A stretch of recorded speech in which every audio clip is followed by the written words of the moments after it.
저는 권기론이라고 합니다. 이런 자리가 마련돼서 정말 너무 저로서 뜻밖의 선물이고 주대한 선배님한테 너무 감사하고, 그리고 또 여러분께서 후원을 해주셨다고 이제 들었고 너무 감사드립니다. 어쨌든 이게 그냥 막 거의 묻혀 들어가는 분위기였는데 하여튼 너무 이래 고마운 계기를 만들어주셔서 감사드리고, 뭐 뒷이야기 주로 이제 책 내용보다는 이게 뒷이야기 하고 싶었지만 하지 못했던 이야기를 좀 해라고 그렇게 말씀을 하셔서 제가 크게 너무 길지 않게 한 20분, 25분 정도만 짧게 말씀드리겠습니다. 우선 이게 책을 쓰게 된 계기는 서울대학교 정치학과에 한국정치연구소라는 곳이 있습니다. 그 소장이 안도경이라는 이제 교수인데요. 이분 이제 인디아나 대학교에서 박사를 했는데, 어쨌든 거기에서 교수도 하다가 서울대학교로 와가지고 이 재헌국회 속기록을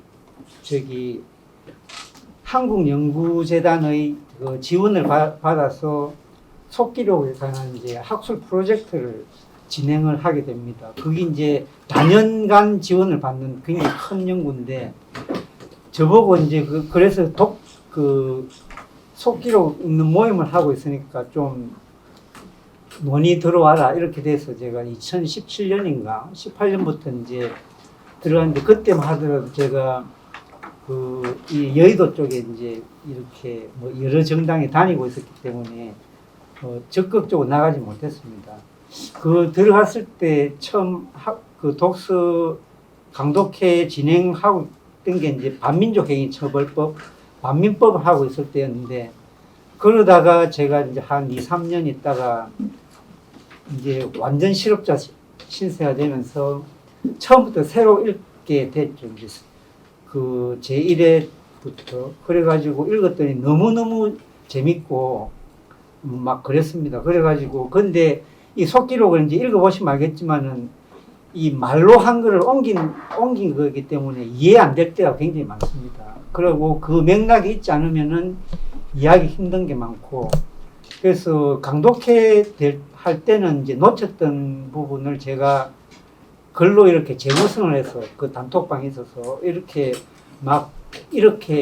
올렸더니 막 너무 재밌다는 겁니다, 이게. 그래서 안도김 교수가 아예 그냥 책을 한번 쓰는 게 어떻겠느냐, 그렇게 이제 이야기가 됐죠. 원래 저는 이 강독회 참여할 때는 정치 철학서를 내는데 좀 이용을 해야 되겠다 이런 생각이었습니다. 그 당시에 제가 보수의 재구성이라는 책, 박형준 교수, 지금 시장이시죠. 보수의 재구성을 공저를 했는데, 그때 제가 뭐 자유라든지 공화, 민주주의 이런 개념이라든지 뭐 하여튼 여러 가지 정치 철학적인 논쟁점 이런 거를 주로 서구문헌을 이제 집중적으로 읽으면서 정리를 하고, 이전에 좀 읽은 것도 있었지만은 그렇게 해서 정리를 했는데, 이게 좀 아무래도 너무 개념적인 접근이고 이러다 보니까 좀 모자란 부분이 많이 느껴졌습니다.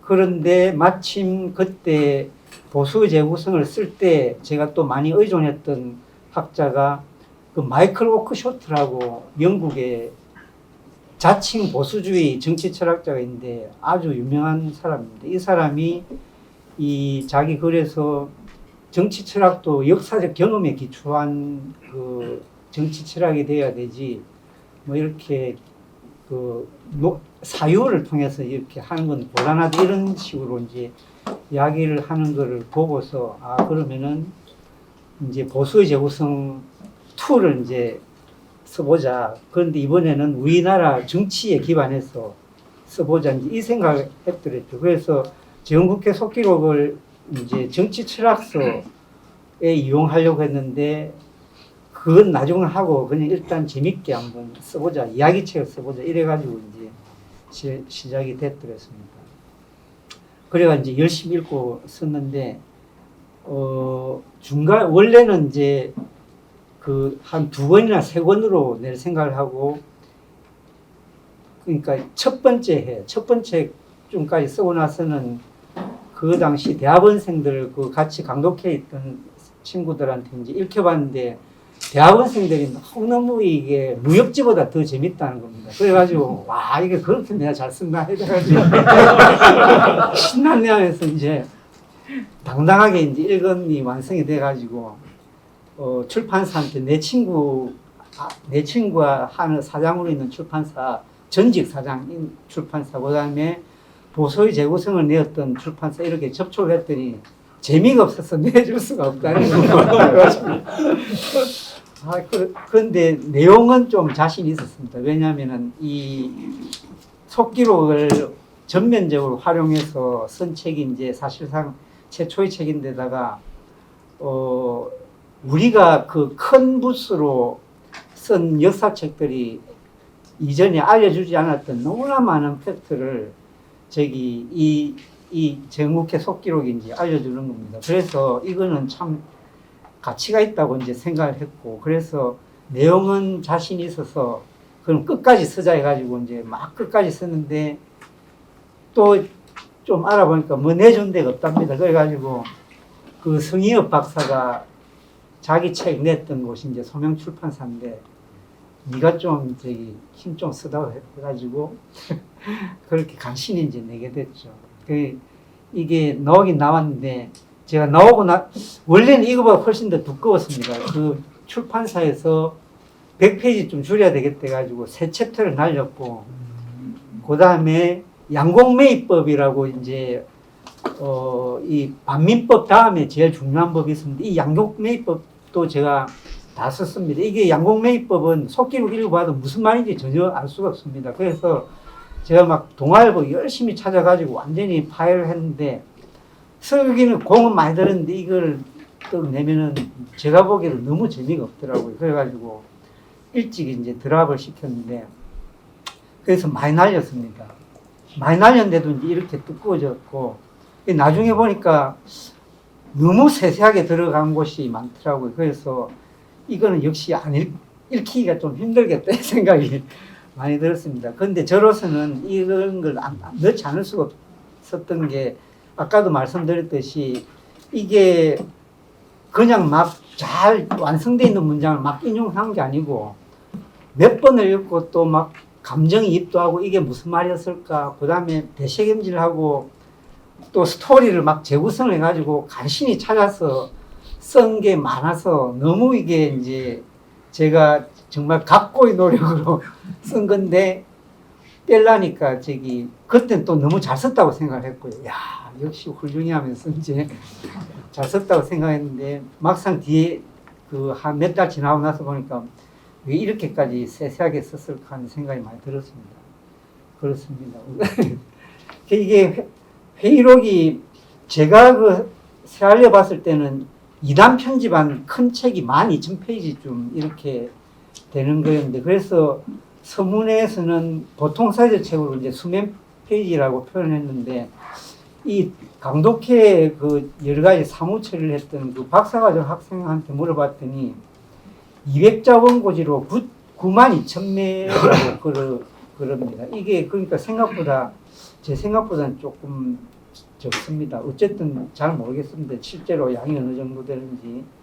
그다음 제가 동아일보, 조선일보 2년치를 이제 다 읽었고, 그다음에 미 국무부에서 나온 그 영어 자료 있지 않습니까? 그거를 이제 이 2년치 부분을 다 읽었는데 그 한글 국역도 제공을 하고 있습니다. 한국사 데이터베이스 거기서. 근데 국역이 오역이 굉장히 많아서 혹시 이 FRUS 문서를 쓰실 계획이 있으면은 한글로만 봐서는 안 된다는 걸 이제 제가 말씀드리고 싶습니다. 어쨌든 1차 자료를 주로 많이 받고 2차 문헌은 제가 별로 못 봤는데 우선 워낙 이게 주제가 다양하다 보니까 2차 문헌을 다 읽으려면 10년은 걸리겠다는 생각이 들어서 읽지 못했고, 또 한 가지 또 우리나라 이게 2차 문헌들이 보니까 굉장히 그 팩트가 오류가 많더라고요. 특히 진보학자들이 쓴 책이 너무 오류가 많다는 것을 제가 발견을 많이 했습니다. 여기 예를 든 게 8.15 48년 8.15 이승만 대통령이 이제 정부 수립 반포하는 연설을 했는데 이게 한 4, 50분 분량입니다. 그런데 시작 무렵에 그 당일 아침에 메가드가 도쿄에서 이제 비행기 타고 날아왔죠. 그래가지고 앞부분에 한 10줄, 12줄 정도 그 메가드에 대해서 오래전부터 이제 메가드를 지켜봐 왔고 정말 너무나 뛰어난 장군이다. 많이 도와줬고 일본을 해방시켜줬고 뭐 이런 게 한 10줄 정도 나오는데 그리고서는 이제 뭐 앞으로 한국이 어떻게 나가야 된다든지 또 내가 어떻게 하겠다든지 이런 내용이 쭉 나오는데 이 진덕규 교수 꽤 80년대 제가 의식학습 받을 때 꽤 유명한 분이었죠. 이분이 이 기념사의 모든 내용은 메가드에 대한 감사로 모아졌다. 이렇게 한 줄로 이렇게 합니다. 이걸 갖다가 또 강준만 씨가 자기 한국 현대사 산책에서 그대로 이제 인용을 합니다. 이거는 완전히 왜곡인 거죠. 왜곡 한마디로. 이게 169페이지예요. 그 외에도 너무나 많은데요. 제가 그래서 처음에는 주에 일일이 다 달가다가 좀 너무 구차스럽다는 생각이 들었고, 또 한 가지 또 이야기 안 할 수가 없는 게 589페이지에 이제 브루스 커밍스 한국 전쟁의 기원에서 2권에서 그 대한정치 공작대 사건이라는 게 1950년 4월 초에 이제 일어납니다. 이게 뭐 대한정치 공작대 하니까 엄청난 것 같지만 그 당시 공작이라는 게 거의 작업이라는 의미하고 비슷했습니다. 그래서 정치 활동단 이쯤 되는 거죠, 이제. 그런 사건이 터졌는데, 이 브루스 커밍스 하면은 이제 이른바 그 나라 문서, 그 미국의 그 국무부 정부 문서를 최초로 아주 광범위하게 활용해가지고 그 자체로 굉장히 이제 큰 평가를 받았고, 또 뭐 글을 읽어보시면 필력도 대단히 좋은 사람입니다. 이 사람은 필력도 뛰어난 사람인데, 이 대한정치공작대를 어떻게 해놨냐면은 이 내부투쟁의 구체적 목표는 신성모 국방장관, 김효석 내무장관, 치안국장 그리고 기타 주요 관리들을 숙청하고 그들을 이범석, 윤치영, 임영신 그리고 물론 이승만의 친구들로 대체하는 것이었다. 이렇게 있고 좀 내려가면은 자기가 이제 이 업무가 성공했을 경우에 안치는 섀도우 캐비넷은 국방장관 정운수, 치안국장 장석윤, 내무장관 백성욱, 육참총장 김석원, 참모차장 이영준, 식영국장 장윤보, 상공장관 김영신 이렇게 또 써져 있어요. 이거 완벽하게 거짓말입니다. 이게 왜냐하면 김효석 내무장관은 이게 터진 게 4월 초였거든요.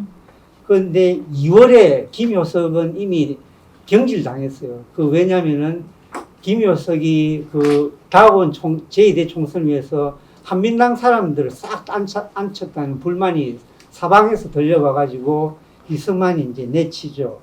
그래서 백성욱은 이미 2월 달에 내무장관이 돼 있었습니다. 그리고, 이범석은 3월 말에 국무총리에서 사퇴를 합니다. 그때 국정감사를 제출했는데 제가 생각하기엔 국정감사에 대한 최종 책임을 지고 그때 비판이 많았거든요. 사퇴를 했는데 이미 사퇴한 사람이고 그 다음에 신성모는 교체 대상으로 되어 있지만 신성모는 계속 신임을 받았습니다. 이 사람이 전쟁 중에도 큰 실책을 범하는데도 계속 신임을 많이 받습니다. 이 사람이 엄청나게 착하고 충성스러웠답니다. 능력과 무관하게. 그러고 막 이승만 대통령이 뭘 한마디만 하면 막 너무 감동돼가지고 눈물을 막 흘렸다. 그래서 울고 신성모라고 이런 별칭이 있을 정도로. 그러니까 이게 그러면서 이 사람 커밍스가 자기가 어떻게 되면 한국어로 된 자료들이 많지만 거기에 소개된 수많은 설명에 대해서는 옳은지 그런지 확인할 수 없어 미대서한 자료에 의지한다 이렇게 말하고 있는데 제가 확인할 수가 없었습니다. 물론 제가 못 본 많은 자료가 있는데 제가 보기에는 거의 거짓말인 게 틀림없다고 봅니다. 그래서 그하고 어쨌든 그 결과가 완전 엉터리의 결론이 나온 거 이건 너무나 명백한데 그런데 이 후대 학자들이 한국 학자들이 커밍스 주장을 그대로 다 따라서 이승만이 최종 책임이다 이런 식으로 하는 이거는 정말 학자적 양심이 있다면 할 수가 없는 거죠. 이게 진보 좌우를 떠나서 정말 제가 그래서 진보학자들에 대한 실망이 컸습니다. 이렇게 어떻게 학자들이 팩트를 이렇게 누락하고 왜곡하는지 정말 있을 수가 없는 일이라는 생각이 들어서 화가 많이 나고 그래서 앞으로 제가 물론 제가 해방전후사 인식 읽고서 이제 어린 시절 그 인식을 했지만 그거를 부정한 적은 오래됐지만 앞으로도 하여튼 제가 잘 모르는 주장을 진보학자들이 하면은 일단은 믿지를 않고 제가 저기 사료로 제가 확인을 하지 않는 한 안 믿기로 그렇게 작심을 하고 있습니다. 시간이 너무 많이 흘렀는데 그러면은 그냥 이승만에 대한 평가만 몇 마디만 하겠습니다. 제가 사실 박사 논문은 그 미국에서 이제 있으면서 그 개발사회학 혹은 발전사회학이라고 불리는 분야인데, 경제적 접근, 정치경제학적 접근 안 사람들이 했으니까 저는 이제 문화적 접근을 한번 해봤습니다. 그래가지고 미국 시장에서는 한국만 하면 좀 재미가 없으니까 일본에 1920년대 지방개량운동이라는 근대화 캠페인이 있었고, 그래서 그걸 한국의 새마을운동하고 이제 비교하는 그런 글을 쓰면서 제가 박통에 대한, 박통의 저서도 많이 읽고, 연설문도 많이 보고 하면서, 근데 박정희 대통령은 정말 그 만주적이 사관학교 출신답게 문장이나 이런 게 우리 현대인들하고 큰 차이가 없습니다. 그냥 근대인이죠. 근대인 한마디로. 근데 그 시기에 제가 우연히 이승만 대통령의 글을 읽었는데 완전히 조선시대 사람이라는 걸 느꼈어요. 그래서 이 사람은 별거 아니고 이제 이거 너무 늙었어. 이제 어쨌든 이렇게 생각하면서 그 이승만에 대한 평가는 이제 썩 높진 않았습니다. 그런데 한국으로 이제 귀국을 하고 2010년에 그러면서 그때부터 이제 서서히 그 책을 읽으면서 와, 대단했구나. 이 정도 이제 됐고 이랬는데 이번에 하여튼 48년에서 50년까지 있었던 이승만의 거의 모든 말과 글을 이제 이번에 다 읽었다고 생각하는데 특히 플러스 FRUS라는 이승만 성한철에 나오는 글을 읽으면서 야, 이거는 정말 그 지적으로 일단 너무너무 탁월한 사람이라는 것을 느끼게 되었습니다. 이거는 특히 이승만 서한철을 반드시 이제 읽어봐야 된다고. 물론 읽었을 땐 제가 보질 않았습니다만 이승만 서한철을 반드시 보셔야 되고, 그다음 하여튼 여러 가지 하여튼 그 모든 문서를 보면 이 사람이 얼마나 어떤 세계사의 흐름에 대해서 직감적으로 혹은 잘 포착하고 있는지. 그래서 로버트 올리브 자문이자 이제 비서 역을 했던 사람은 그런 미래에 대한 해안이 어디서 나왔는지 그 사람도 궁금해하는데 그 사람 답은 이제 그거죠. 조선시대 한학에 이미 능통했고, 그 다음에 서구 학문을 가장 뛰어난 이제 서구의 정치학 그걸 섭렵을 해서 거기에서 동서양의 학문이 이제 워낙 결합이 되면서 그런 이제 통찰이 나오지 않았겠냐. 그리고 타고난 이제 어떤 뛰어난 두뇌가 있었고 이런 식으로 이제 설명을 하는데 어쨌든 간에 그 원천이 어디 있든지 간에 읽어보면 거의 다 미국의 최일급 두뇌들 머리 위 꼭대기에서 논다는 것을 많이 느낄 수 있습니다. 실제로 특히 정전을 앞두고 이제 논쟁하는 것, 그 다음에 한미동맹 체결 앞두고 논쟁을 하는 거 보면 정말 놀랍다. 어떻게 이럴까 하는 거를 많이 느끼게 됩니다. 그래서 이제 하여튼 어쨌든 엄청난 버티기가 정말 저게 얼마나 철면피가 되면 저렇게 뻔뻔하게 버틸 수 있을까 이런 생각을 하게 하거든요. 그러면서 이제 어쨌든 한미동맹을 만들어내는데 그것도 우리가 뭐 방공포를 석방하고 이게 이제 쉬운 문제였을 거라고 우리는 막 생각하겠지만 이게 정말 어려운 문제였다는 걸 또 그 당시에 돌아가고 말고 있습니다. 이건 거의 자살에 가까운 행위였는데 그걸 해내죠. 그 미국이 틀림없이 자기 협박에 굴복할 거라는 걸 알았던 거죠.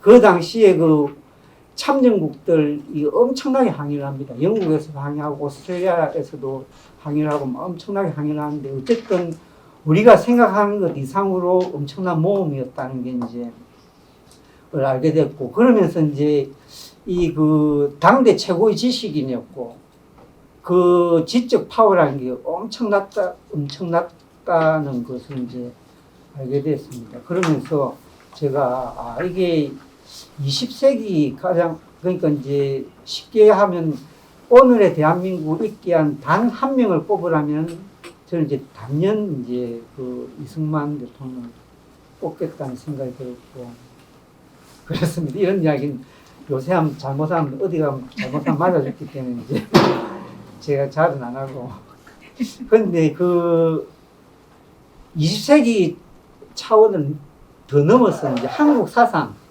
좀 이쯤급으로 가야 되지 않나 이 생각을 하고요. 또 제가 책에서 썼지만은 동시대에 놀았던 사람들이 대단합니다. 루스벨트, 처칠, 거기 이 한국전 당시 2차 대전 때 그 수많은 주역들 중에 이승만 대통령이 1875년생인데 처칠이 1874년생인가 그렇고 나머지는 전부 다 이승만보다 어린 사람들입니다. 그러고 이 사람들하고 대등하게 놀았죠. 대등하게 놀고 이 사람들을 윽박지르고 협박하고 그랬던 그런 사람이었죠. 정말 하여튼 알면 알수록 대단한 사람이다 이 생각이 많이 듭니다.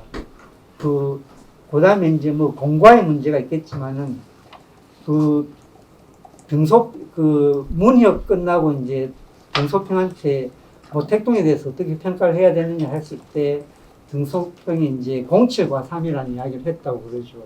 그래서 0이 7이고 과가 3이니 여전히 우리 국부다 이제 이런 식으로 했는데 거기 우리 07과 3이라 할 때 사실 모택동이 그 대약질 운동 말미 58년부터 대기근이 들어가지고 최소 2천만 명에서 최대 6천만 명까지 이제 아사를 하거든요. 그러니까 문혁 10년 동안 얼마나 많은 사람들을 죽였고 중국을 피폐하게 만들었습니까? 그래도 0이 7이고 과 3인데 거기에 비하면 이승만 대통령 뭐 공부 과일쯤으로 봐야 되지 않나 이런 생각을 하고 있습니다.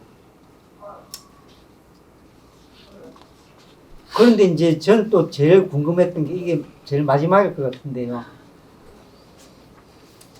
우리가 이제 사람을 만나면은 예를 들면 제가 처음 주대한 선배님 만나면 저 사람은 어떤 사람인지 얼굴에 좀 약간 나타나지 않습니까? 저 사람 좋은 사람 혹은 나쁜 사람. 저 사람은 그러니까 나쁜 사람이니까 내가 이까지만 가야 될 사람 이런 이제 뭔가 이게 뭐라 그러지? 하여튼 판단이 서는데 이승만은 막 좋은 사람인지 나쁜 사람인지 판단이 잘 안 됩니다. 그래가지고 제가 솔직히 그 이승만에 대한 에피소드를 정신과의사한테 많이 들려주고 어떤 유형의 인간인가 한번 진짜 물어보고 싶습니다. 그런데 너무너무 이상한 사람입니다. 이 사람이. 예를 들면 유진호가 이제 헌법 기초를 하는데 유진호는 내각 책임제 개혁 헌법이 저지가 되면서 너무너무 안타까웠어요. 그래가지고 그때 김준년 씨가 한민당 의원이 그 하룻밤 사이에 이제 이승만의 요구를 받아들여가지고 그 내각 책임제 헌법에서 대통령 헌법을 바꾸는데 그 급하게 하다 보니까 하룻밤 사이에 하다 보니까 내각 책임제 요소가 많이 남아 있었습니다. 그래가지고 유진호가 작심을 했던 게 이 남아있는 내각 책임제 헌법 조항을 이용해서 이걸 강화하는 방법을 써서 헌법을 통과시켜야 되겠다 해가지고 국무위원도 국회의 그 승인을 받도록 이런 식으로 이제 그 속으로 마음을 먹고 이승만을 찾아갑니다. 그래서 이렇게 하는 게 좋겠습니다. 아니 애초에 내각 책임제 헌법은 난 못하겠다 가지고 대통령 헌법으로 만들어야 되겠다고 한 장본인이 이승만인데 거기 찾아가지고 내각 책임제 요소 강화해야 되겠다고 이렇게 이야기를 합니다. 그것도 이상하고 유진호 정을 다 믿어야 될지도 모르겠는데 또 대통령이 자꾸 젊은 사람이 이야기할 그때 유진호 이제 40대 초반이었거든요. 그래서 그럼 그렇게 한번 해봐라 이렇게 이야기를 합니다. 이승만 대통령이.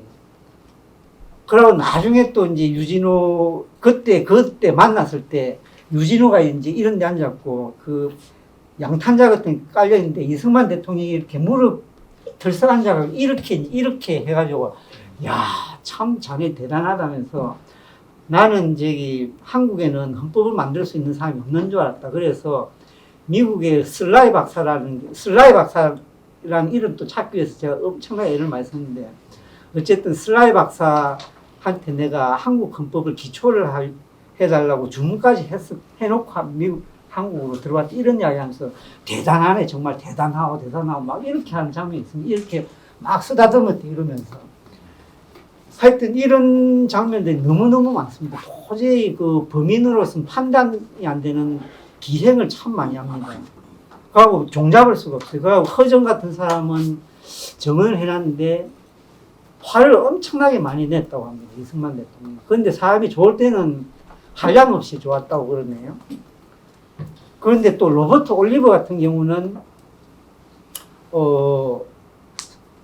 그 자주 독립국에 대한 순수한 열망밖에 없는 사람이다. 이렇게 또 그 자기 책에서 이야기를 합니다.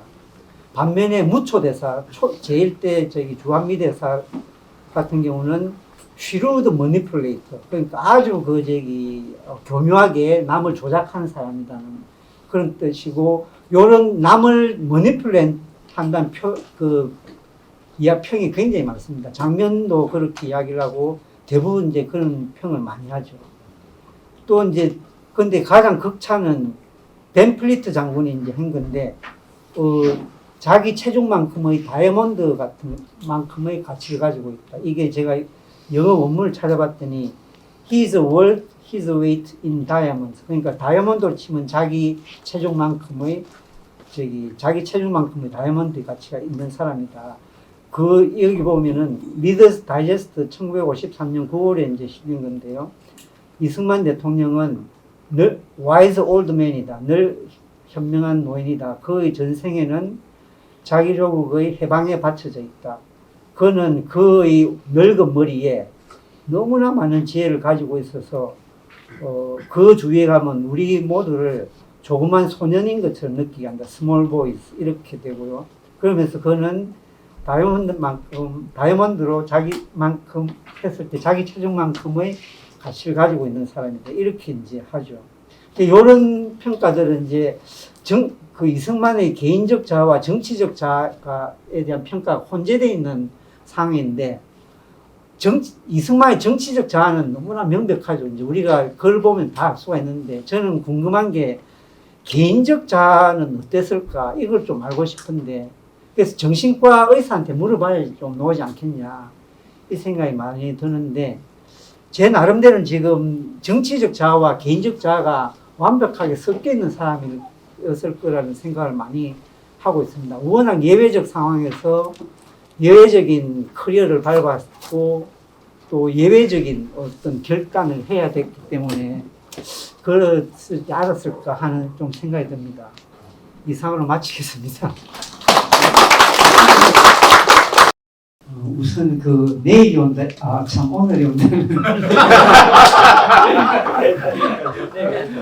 오늘 처음에는 이승만 대통령 이제는 우리의 일을 하자 이런 구절이 있습니다. 그 속기록에 보면 하여튼 뭔 큰 고비에 지나가서 이제 우리의 일을 하자. 그래서 우리의 일을 하자 이렇게 막 생각되고 하여튼 온갖 전통적인 방식으로 제목 달기도 생각하고 한 몇 달간 고민을 하다가 어쨌든 요즘은 제목을 잘 지어야지 책이 팔리는데 많이 좌우가 된다고 해서 하여튼 멋지게 지어보려고 애를 쓰다가 우리 통상적으로 연습문만 했을 때 오늘의 그때가 있어서 오늘의 대한민국이 가능했다 이런 표현 많이 쓰지 않습니까? 그래서 그렇지 하면서 이제 오늘이 그때 이승만 대통령 재헌국회가 있어서 오늘의 대한민국이 가능했지. 그럼 재헌국회와 함께 오늘이 왔네 이렇게 이제 생각이 들었죠. 그러다가 오늘이 왔다 하면 조금 재미가 없어서 오늘이 오다 이렇게 하려고 했다가 오늘이 온다 하니까 훨씬 더 그 박진감이 있어서 그렇게 지었고, 또 온다 시리즈 의외로 많이 쓰는 것 같아요. 왜냐면은 90대 말에 무슨 청년이 온단가 뭐 무슨 세대가 온다 이런 것도 있었다고 그러고, 그 다음에 한강씨가 그 소년이 온다고 또 저희 소설 있지 않습니까? 제 책도 7공화국이 온답니다. 그 온다라고 의외로 좋아해요. 굉장히 저기 온다는 제목이 좋아서 이제 했는데 결과적으로 이게 책값을 너무 비싸게 매기니까 안 되는 것 같아요. 뭐 제목을 아무리 멋지게 지어도 출판사는 왜 그런지 모르겠어요. 똑같은 생각인데 저도 그 본문에서 그래서 이 문제를 굉장히 많이 다룹니다. 이 약체 내각, 그러니까 이제 라이벌들의 내각이었으면은 그 재헌국회의원들이 끊임없이 한민당에서 요구한 게, 그 다음에 동아일보에서는 사설을 써서 요구한 게 왜 명망가들을 모아놓지 않았느냐. 조은영 의원도 나와가지고 사람마다 값이 있는데 그 장관을 1밖에 안 되니까 국민 지지가 3이라 치자. 그러면은 장관 가격이 1밖에 안 되면은 결국 1 곱하기 3 하면 3의 힘밖에 없다. 그러니까 정부도 이름이 알려진 한 7쯤 되는 사람들을 모아놔야지 국민의 지지 합쳐지면 그게 신생 대한민국을 이끌고 나가는 힘이 되지 않겠느냐. 이런 식으로 계속 이야기를 합니다. 그러고 했던 정말 동아일보에서도 끊임없이 이제 그런 요구를 하고, 그런데 이승만 대통령 우선 본인이 올리브한테 한 이야기가 있습니다. 한민당을 중용을 하면은 서울 사람들을 지지는 얻을지는 몰라도 지방 사람들 다 싫어할 거다. 그렇게 올리브한테 이야기를 했습니다. 그때 한민당에 대한 국민들의 혐오가 굉장히 깊었습니다. 그래가지고 그런 문제가 있었고, 또 그 김성수 같은 경우는 상공부 장관을 이제 시키려고 했었죠. 이승만 대통령. 왜냐하면은 총리는 의전적인 자리에 불과하다. 의전적인 자리고 명목적인 자리에서 불과해서 김성수는 정치적 영향이 뛰어나고 뭐 많은 영향이 뛰어나니까 상공부 장관이 좋지 않겠느냐 이렇게 생각을 했다고 해요. 하지만은 어쨌든 약체 내각이 이제 만들어졌고 이윤영 같은 사람을 이제 그 정치적 실력이 없는 사람을 이제 초기했다가 결국 이제 이범석을 초대 총리로 하게 되는데, 어쨌든 저는 이 책에서 라이벌들의 내각을 만들어 놨으면 더 엉망이 됐을 가능성이 높다고 이제 그렇게 저는 이야기를 했고, 그 다음에 왜 우리 흔히 이승만에 대해서 후대 사람들이 그 당시에도 그랬지만은 외교에는 귀신, 인사에는 등신 이런 말을 많이 했지 않습니까? 그런데 또 다른 버전 하나가 외교에는 귀신, 내치에는 병신, 인사에는 등신 이런 것도 있더라고요. 제가 오늘 사실 원래는 한 꼭지로 이 이야기를 한번 해보려고 했었습니다. 이 대한민국 그 당시 정계 파랑성에 대해서 좀 하려고 했는데 시간이 모자라가지고. 그런데 어쨌든 그 당시에 조원영하고 이승만하고 국회에서 이제 이 초대 총리를 놓고 논쟁을 붙였는데, 결국 이승만 대통령도 한 독촉이라는 한 파의 두령이 아니냐. 그러면서 당파를 초월한 내각을 하냐. 그런 거 없다. 막 주장을 해요. 아주 설득력 있게 주장하죠. 그런데 조원영 자신이 1950년 1월에 그러니까 개헌 시도 민국당, 한민당의 이제 후실이죠. 민국당이 개헌을 이제 개헌안을 1월 22일인가 좀 되는데 1월 초에 탈당을 합니다. 너무 파당성이 심해서 양심적인 의회 활동을 할 수가 없다면서 그 제가 다 전문을 인용을 해놨습니다. 전문을. 그 조원영이 이제 그렇게 파당성을 이제 비판하면서 나갔는데 마침 3월달 되면은 또 무소속 동맹이라고 연맹인가를 만듭니다. 그래가지고 거기에는 김수선이라는 아주 젊은 저기 친소장파 중에 한 명이었죠. 김수선, 그다음에 곽상훈이란 꽤 유명한 의원하고 이제 조원영이가 무소속 연합해가지고 또 성명서를 발표하는데 조원영의 1월달 탈당 성명서는 하고 상당 부분 내용이 겹치는 걸로 봐서는 조원영이 그것도 이제 성계 분명합니다. 그런데 그러니까 그만큼 파당성이 너무너무 깊었고 그 다음에 문초대사가 자기 국무부에 보고하는 거에 보면은 국회의원들 전부 지금 이 경무대 쫓아가가지고 자기 장관 자리 달라는 그 이야기밖에 안 한다는 보고가 있습니다. 그래가지고 너무너무 심하다 이런 이야기를 많이 하고 있고 그래서 파당성 이게 어떤 나라든지 파당성은 이제 불가피하는데 이거를 극복하는 게 참 쉽지 않았을 거라는 생각이 듭니다. 그래서 이게 과연 우리가 지금 관점에서 내치는 병신이라고 이제 병신이었다고 하는데 이게 쉽사리 할 수 있는 말이겠냐는 생각이 이제 들고 제가 또 더더욱 파당성을 더 이제 이건 독자적인 우리나라 50대 정치 한 별도의 주제로 한번 다뤄봐야 될 게 아닌가 싶은 게 장면 총리가 되고 나서 4.19 데모단이 이제 싹쓸이하고 아무것도 못 하잖아요. 그런데 어느 날 윤보선 대통령이 불러가지고 한번 와보세요 해가지고 왔는데 민주당 구파만 쫙 앉아있을 겁니다. 그런데 뭐라고 자꾸 이야기를 하는데 사실상 총리에서 사퇴를 하라는 그런 거였답니다. 그게 이제 장면 회고록에 보면 그게 나오거든요.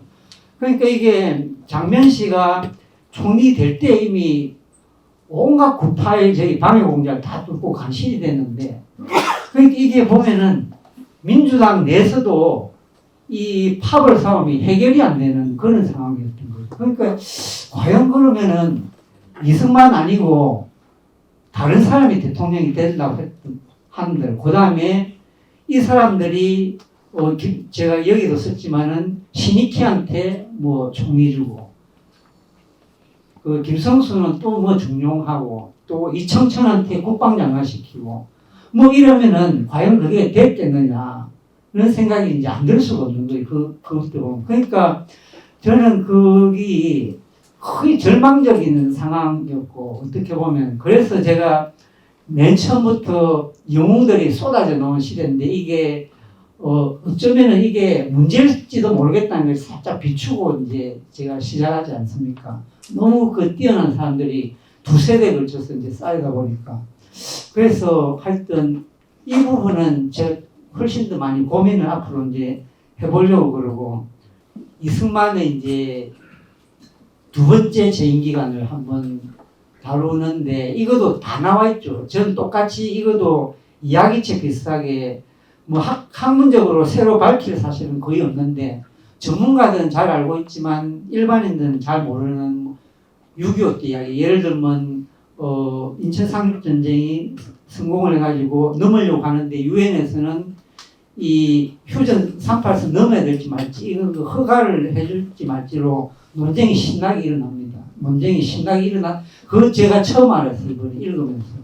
그리고 압록강까지 가까이 갔을 때 이승만 대통령이 평양 방문을 가려고 하는데 국가 수반 자격으로 못 가게 합니다. 개인 자격으로 평양 시민대에 참석하고 간 거죠. 그러니까 49년 12월 초에 대한민국이 승인을 받았지만 관할권은 38선 이남한테만 있었고 그 문제가 해결이 안 되는 상황이 계속되고 있었던 거죠.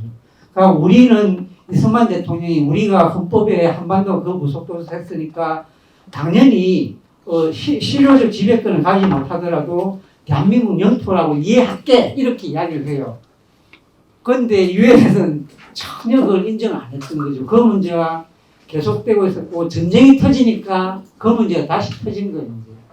그래가지고 압록강 갈 때 전진할 때 계속 그 문제가 나오는데 유엔에서 계속 논쟁이 되고 그 다음에 초기부터 저기 영국은 미국의 전폭적인 계획을 계속 반대를 하더라고요. 왜냐하면 유럽에서 소련이 넘어올까봐. 그러니까 전쟁 나니까 아무리 강대국이라도 자기 나라 생각 제일 먼저 하더라고요. 그래가지고 야 정말 그 국력이 약하면 정말 서럽구나. 무조건 자강해야 된다고 제가 이제 많이 생각했습니다. 지금 한미동맹보다 더 신경을 써야 되는 게 몇백 배로 신경을 써야 되는 게 자강 노력이라고 저는 이제 단호히 그때 6.25 그 문헌을 보면서 이제 이야기를 하고 싶고 그런데 이런 문제가 이승만이 강단 없이 저기 봉착을 하는데 그래서 이승만 대통령이 그 부산 정치파동 때 그 내정 간섭하지 마라 이런 이야기를 많이 하지 않습니까?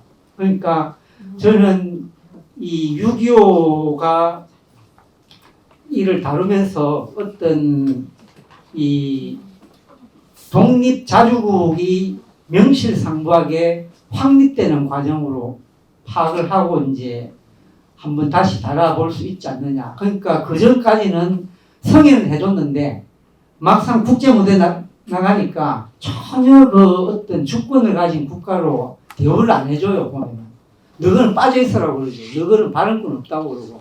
그런데 끊임없이 이승만이 요구하는 게 우리한테도 발언권을 다오라는 그런 문제였거든요. 그래서 이제 부산 정치파동도 뭐 다 김일영 교수님 이런 분들이 많이 이야기한 게 단순히 이게 독재하려고 권력욕에 넘어서 한 게 아니다. 이게 복잡한 사정이 있었고 미국이 실제로 그 당시에 이승만 제거작전 계획도 세웠고 거기에 대한 이제 반발인 측면도 있고 그 다음에 실제로 그 장면에 대한 평가도 많이 나오죠. 그 당시에 미국이 제일 선호했던 사람들이 장면하고 조병호인데 조병호는 맨날 파티만 하고 있고 나라 돈 들여서 파티만 하고 그 다음에 저기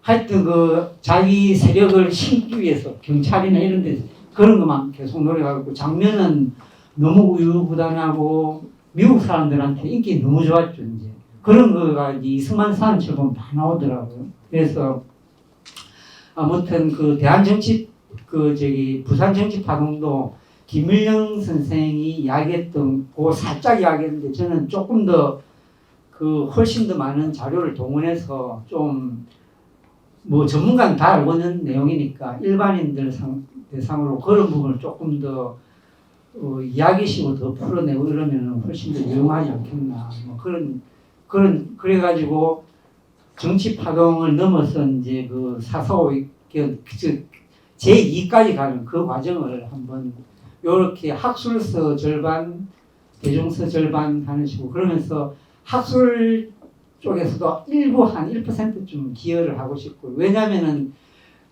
그 학자들이 사료를 엄청나게 안 읽는 것 같아요. 빠꼼하게. 그래서 저라도 이제 빠꼼하게 한번 읽어봐야 되겠다는 생각을 좀 하고 있습니다.